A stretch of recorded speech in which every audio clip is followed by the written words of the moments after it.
Good afternoon, good evening, everyone. I am Kanika Smith, and this is Kanika's World. I thank you every week for tuning in and listening to the topics that I have today. So, the topic I have today is going to be the same as student engagement after membership. Um, so the topic is basically asking and talking about how do you keep students engaged after membership. And as I stated, this could be about college students, high school students, and even if yourself is an adult student, the motive is to find out how do you stay engaged after membership.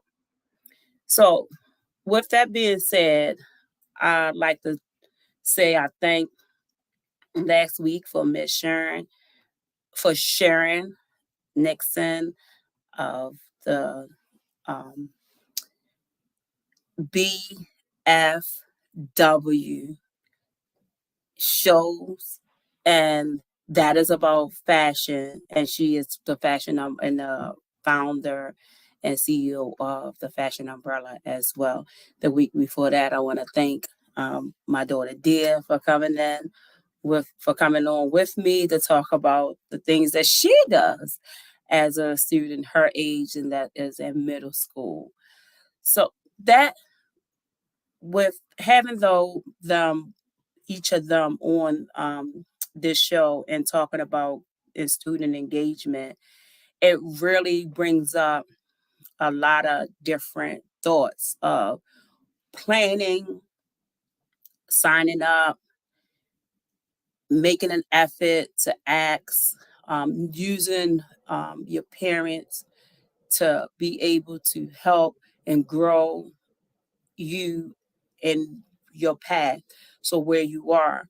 So therefore that you'll be able to continue what you sign up for. So I believe that is a big thing as well. So with having the support that you need in order to be able to stay engaged, one, in order for you to be able to do some of the things that you chose, or some of those things that you get the opportunity to do. It may not be intentional, but it may be something that someone may see that you're good at and you have more interest in it.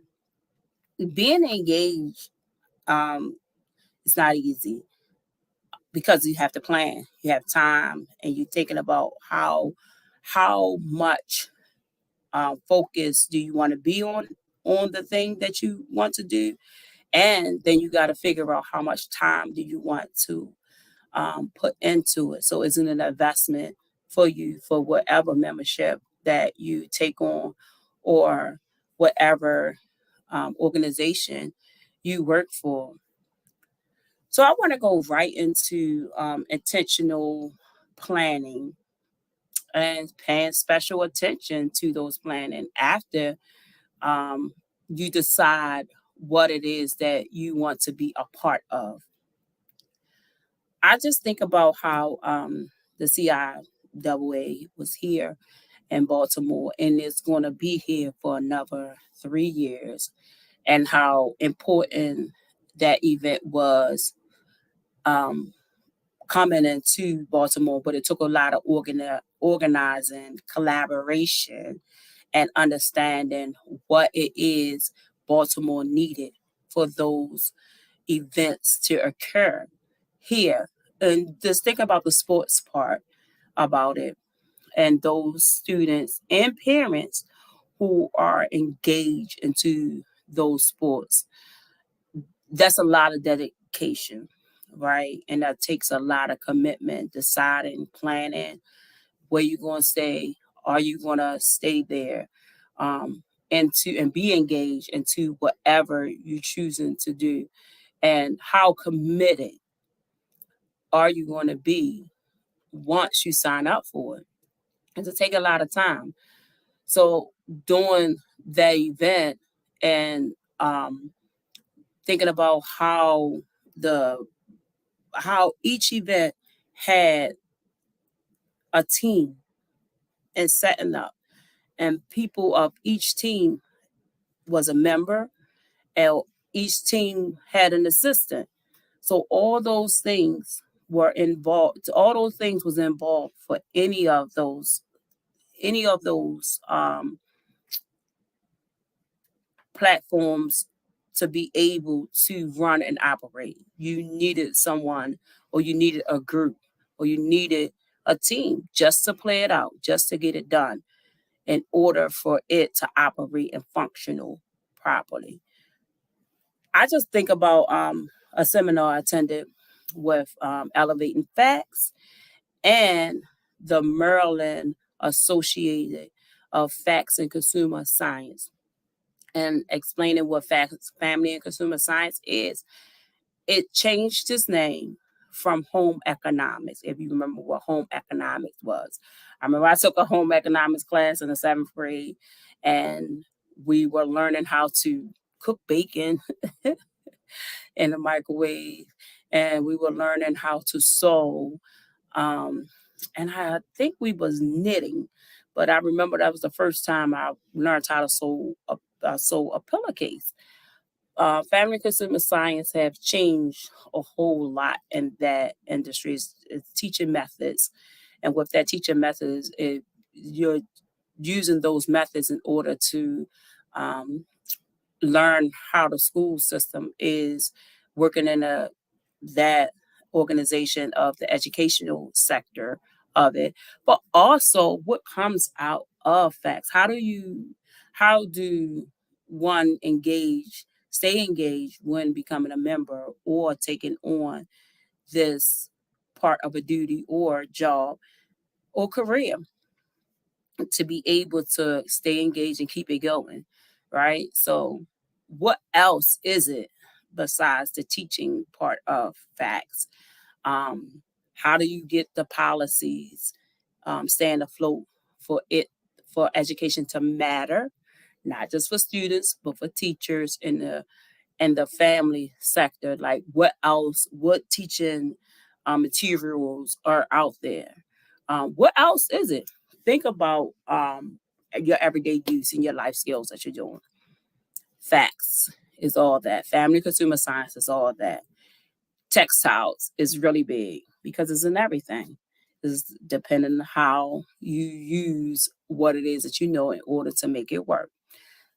On that um, topic of thinking about engaging and finding other opportunities and other ways in order to be able to use something for it to be relevant. Being aware and making yourself aware of what's out here and what's the next thing to do. So I take that to say that when a student is engaged into something, it's just not because they was pushed into it. Is sometimes is because they choosing or they trying to figure out what else can I do? Because that's why we're here, to be able to do some other things as well, not just pushed into something or taking on a duty just because someone see that you're good at it and you just don't have, that much interest. But I think about if you do have interest in it, you start learning more about the organization. You started maybe some volunteering or making some commitment services in order to be engaged for it to be meaningful to you. So I say that to say, um, when you find something that you really like to do, you support that idea and your interest. You give it your all, because that is something that you may be using it for a career later in life, or maybe you're partnering with someone later on just because it's really something that you want to do. For students to be engaged, you have to have some spark, some kind of interest, and thinking about that if I chose this membership or this organization to be able to have something to do later in life, or just because I want to make a change and thinking about making a change, how does that look? And where else could it take you? Maybe you want to go somewhere international and you want to learn how to be a member of whatever that organization is doing internationally.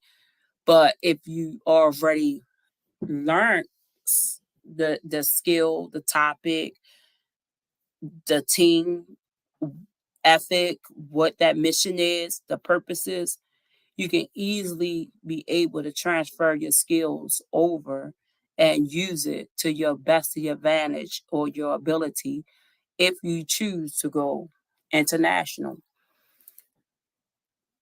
When we think about students being engaged, how does that look for the future them or the future you? How would you take it into the next step of what you chose to do? I think about how when I had my daughter on this platform and she was talking about a lot of things that she was doing. And I'm her mother, like I said, it always looked different when it's coming from your child, but when the child is speaking, is you really get to hear their side and their part about what it is they're doing and how they see it. So I reached out to women that I work with, or I was in part of their group activity to see how they would be able to come on the platform and talk about some of the things they do out in the community, and keeping their members engaged or keeping the invited people engaged in order for their programs to run, in order for their or the organization that they run. How do you keep people engaged? I think about payment and membership, and if we're part of a membership, it costs. So thinking about that, if it do cost, do that keep you from signing up and being a member for the next round? Did you get anything from it? Was the opportunity good or not? Um, then how would you be able to go the next round? Go from not being engaged to just doing something else different because it may look a little different. I I was thinking about that because I know during COVID, it was a lot going on. It's either you know what you was going to do or you got into something else that sparked an interest. And most likely, mostly that's what a lot of people did. They transitioned and reinvented themselves and found something else to do. I know for me, I started writing a little more and joined people who were doing some writing, joined people who were on platforms talking more about what it is they would like to do, or just um, keeping the mental health wellness up, giving tools and things to be able to keep your mental health up and keeping it good. If that's how that looked, it could have been different for everyone during that time. But however, I'm thinking about membership and students being engaged.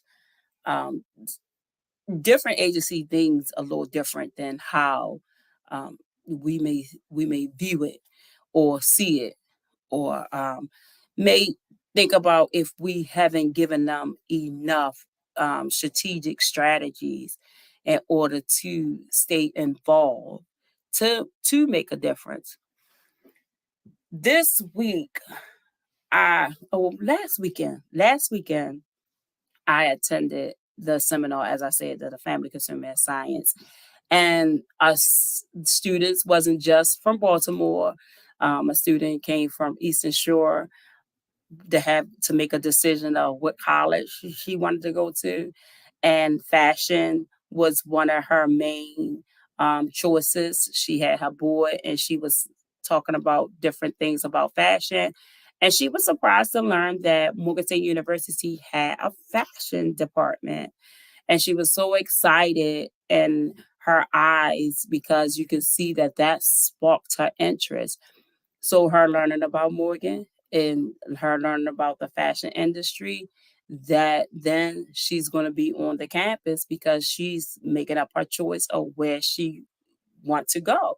She learned about this, and so now her interest is sparked, and she's going to be a member at that university in order for her to learn more about the fashion she had an interest. I want to say that group of students that was there, or group of and attendees that was there, those teachers and everyone that was out there that day, everyone is either a member of that organizations, or they talked about being in part of the district and offering tools for others when you don't know enough, and someone come and be able to present something and let you know more about it. That's more of an engagement as well.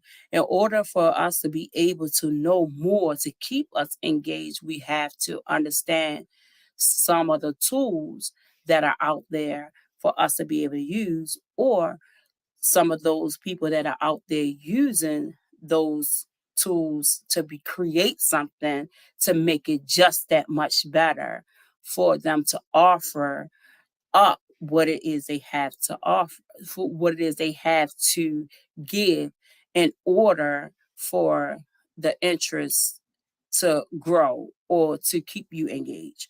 So I thought about, as each presenter or speaker was talking, and they were talking about the things that they have experienced or what they did to change to increase interest.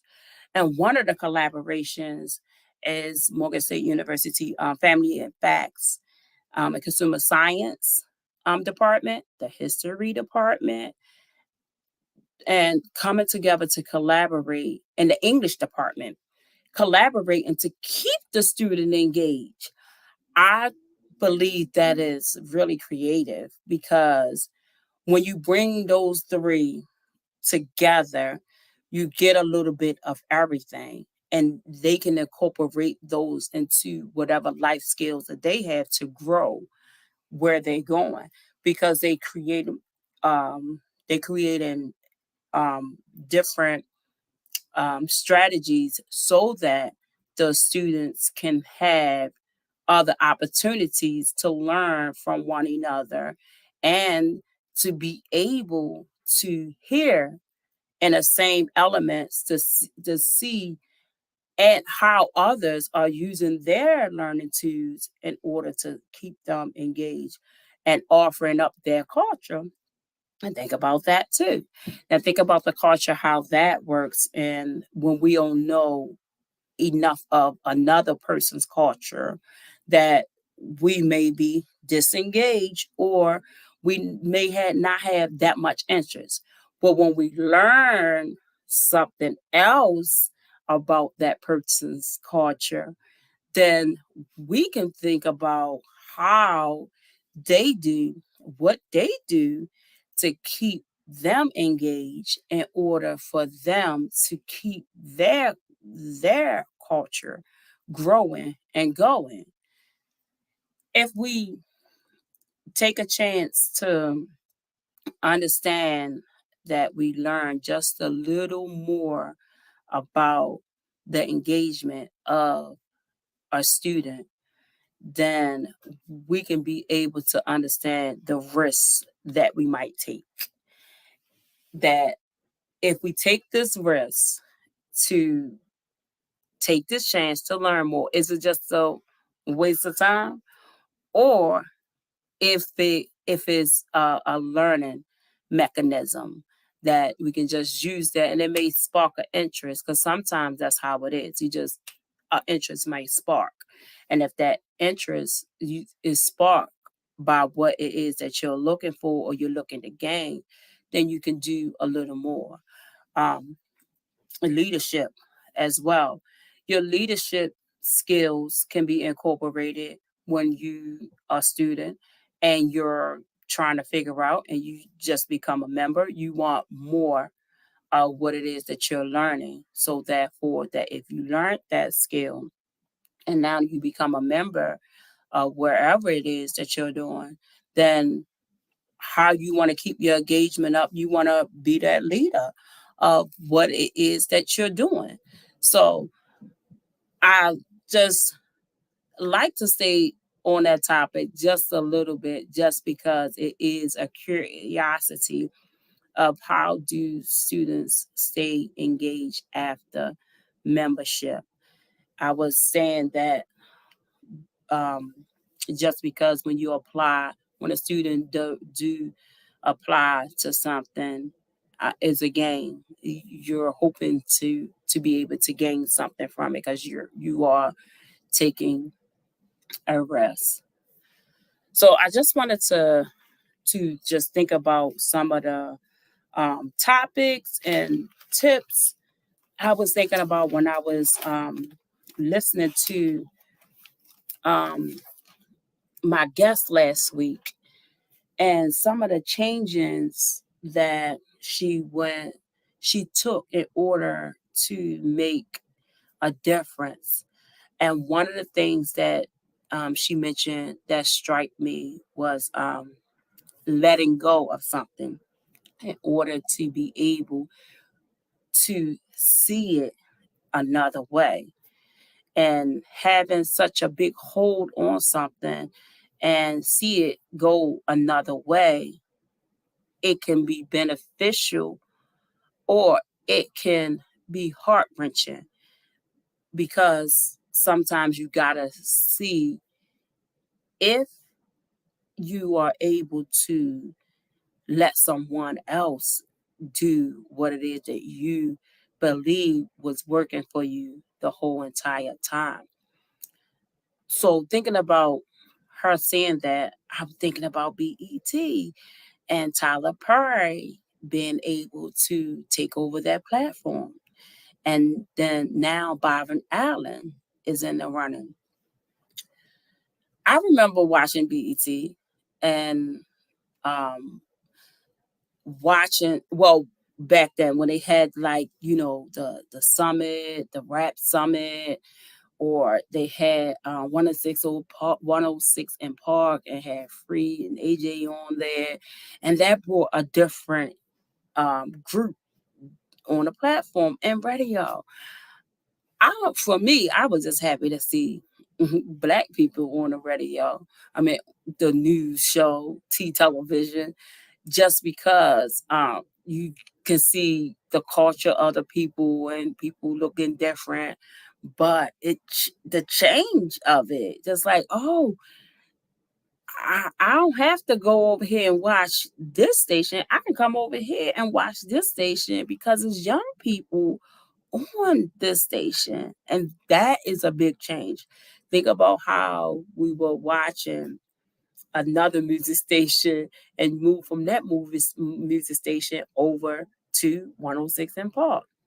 But BET and what is up now can think about what is gonna look like in the future and what can come out of it. Because thinking about the creator of the arts, the writing, that platform, and using that platform to make it exactly what it is you want or how you see it, right? Just thinking about that, I just that thought of it, of letting go something to make a change for it to be better, or just letting it go and just see how recreating it can make it just that much better and taking some of your mistakes or taking your ideas and making the creation just that better. Um, that's another thing about being a membership.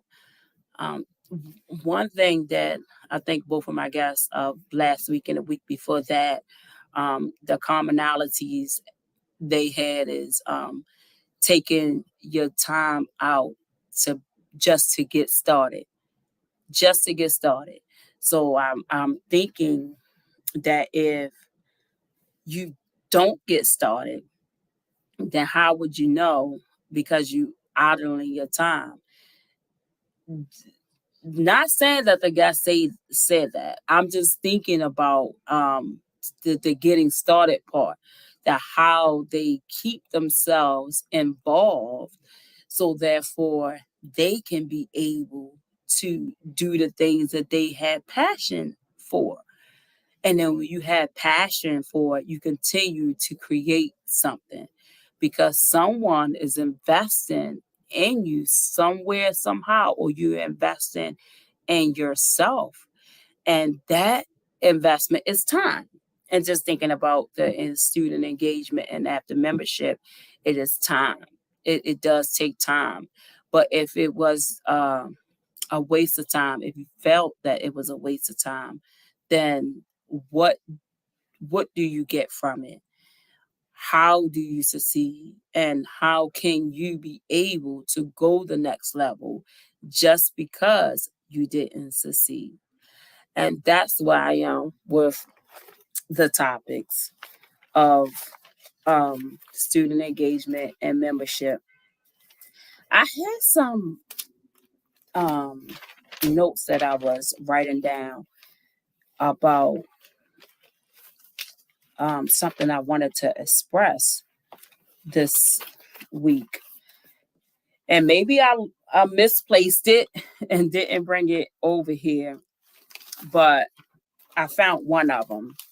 And I just think about this thought, and it's inward life struggles. What does that look like?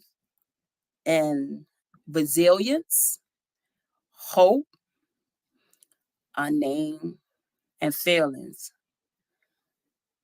But this topic was not anything that I created. It was something that came up. Maybe I was on a platform and I just when the topic came up, I thought about the inward life struggles. So when we look inward of life struggles, what does that look like? And the first word was resilience. The second word was hope. The third word was name. And the fourth word is feelings. How does that apply to you? And I'll let you think about that. And hopefully, the next week that um, I come onto the platform again, then we'll see how that works out. It looked like my son was coming in and trying to get on. He's listening. So, Michael, thank you for tuning in this week with me, and it was good seeing my sons this week.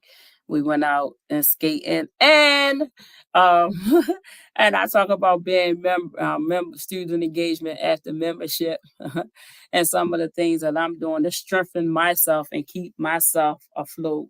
Is one of the things I like to do in keeping my strength for my whole entire body is being able to motivate myself, encourage myself, and keep myself enthused and activities that I like. Um, and so that if my confidence can be built up a little different.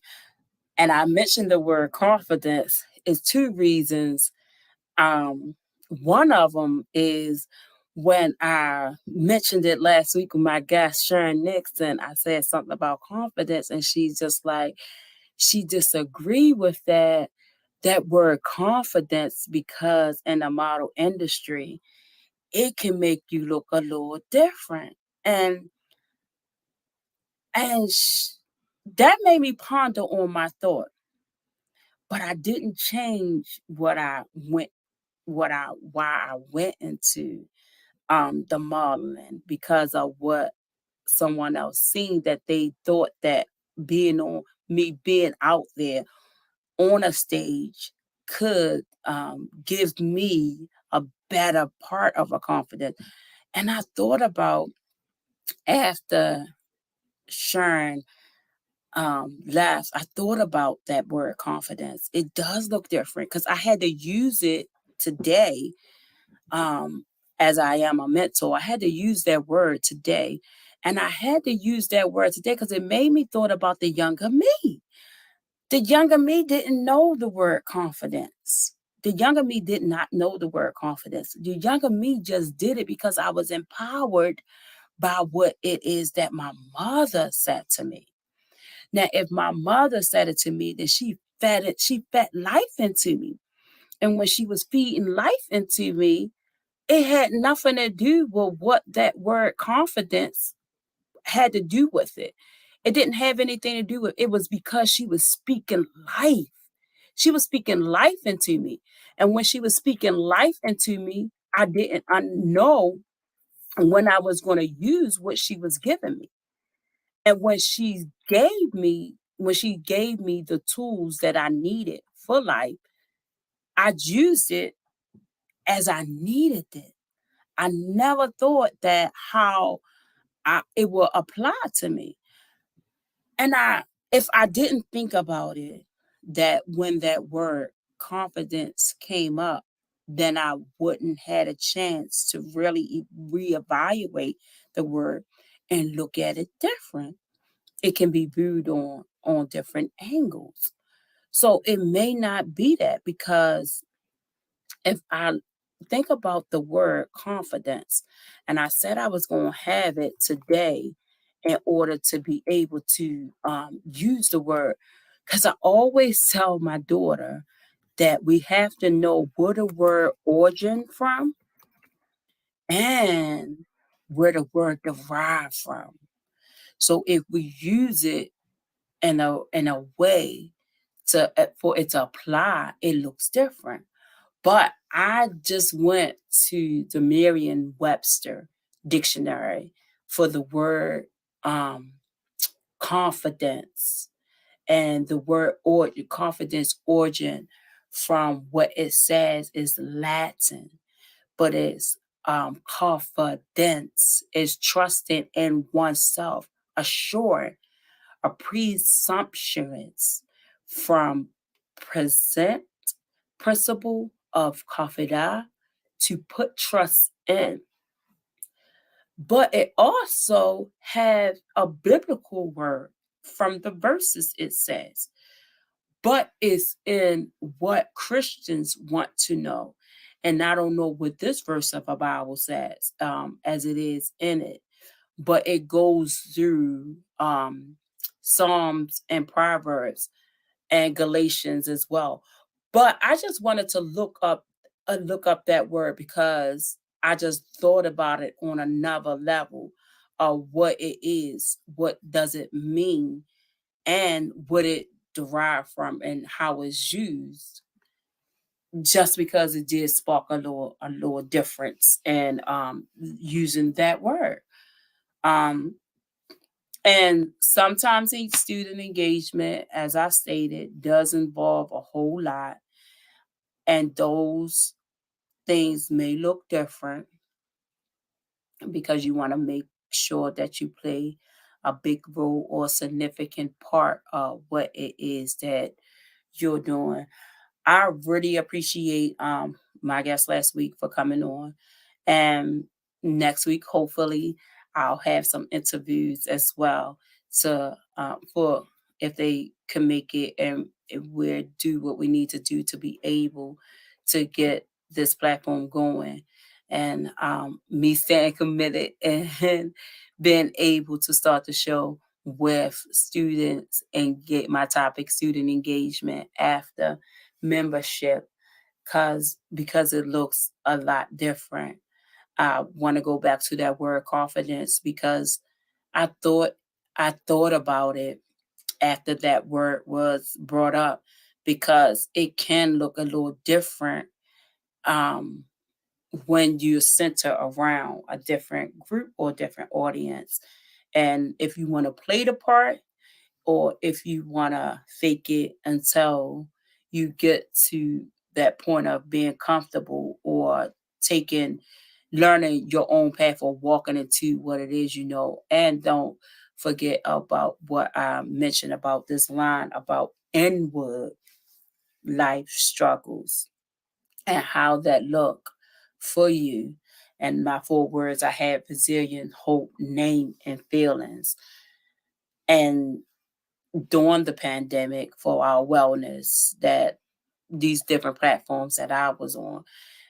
And I thought it was also interesting to use this topic not only because of article that some colleagues and I wrote and it became publicized in the publications of the Family Consumer and Science publication, but also because I tend to be engaged in things that I sign up for, but it's for things that I love and for things that have an interest and things that I want to do.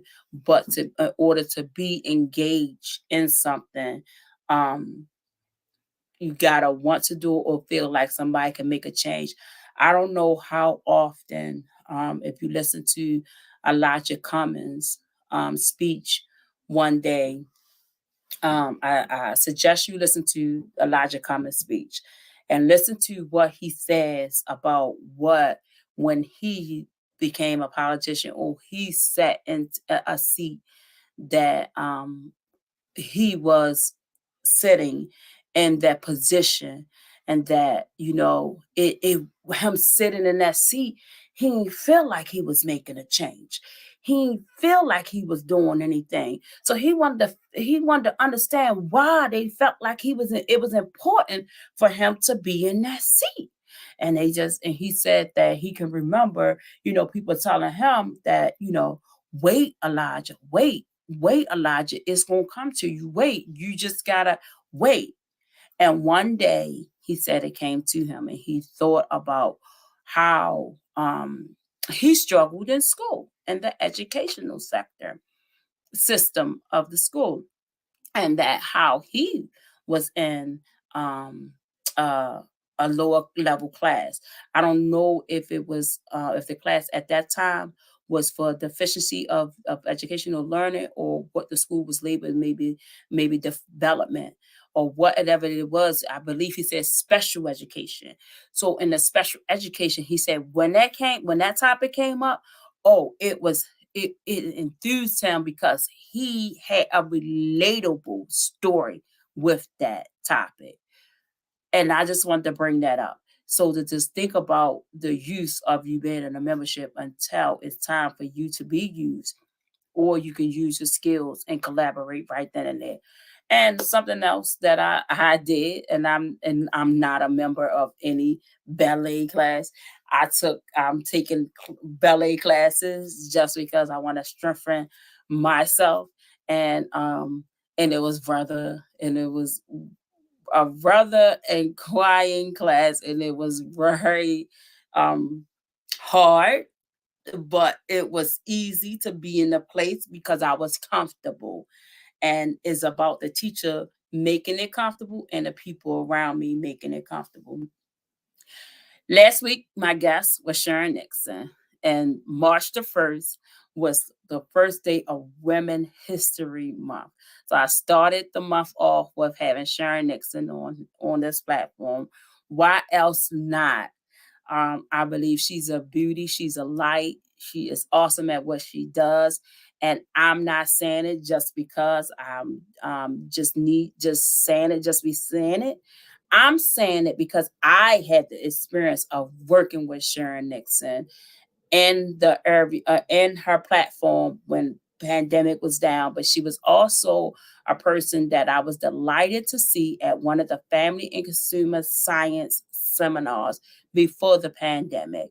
And when she was in that room in her beauty and etiquette as she spoke about the fashion. She was able to deliver what it is that is going on with fashion and her experiences within the fashion industry and her being able to build her brand and build her business on what it is that she was given. Um, and when she speak of knowledge. And when she speaks with a smile, and she will make sure you get it right when you speaking about her. So today is Women's International Day, and I want to salute all the women of international sector, and that includes yourself and myself. If you was a woman out here, I had the experience today to sit and another seminar of a class collaboration and family and consumer sciences to hear the wonderful story of their person that they chose to make the topic of the conversation. And that was Miss Henrietta Lacks. And they had the family members there. And that's how they wanted to celebrate International Women's Day. And the ending was closed off with a dance. I thank you for coming over to Kanica's World. I, I thank you for being engaged and popping in on this segment as we continue to talk about student engagement after membership. Don't forget to think about the topic and would life struggles. Thank you and have a great evening.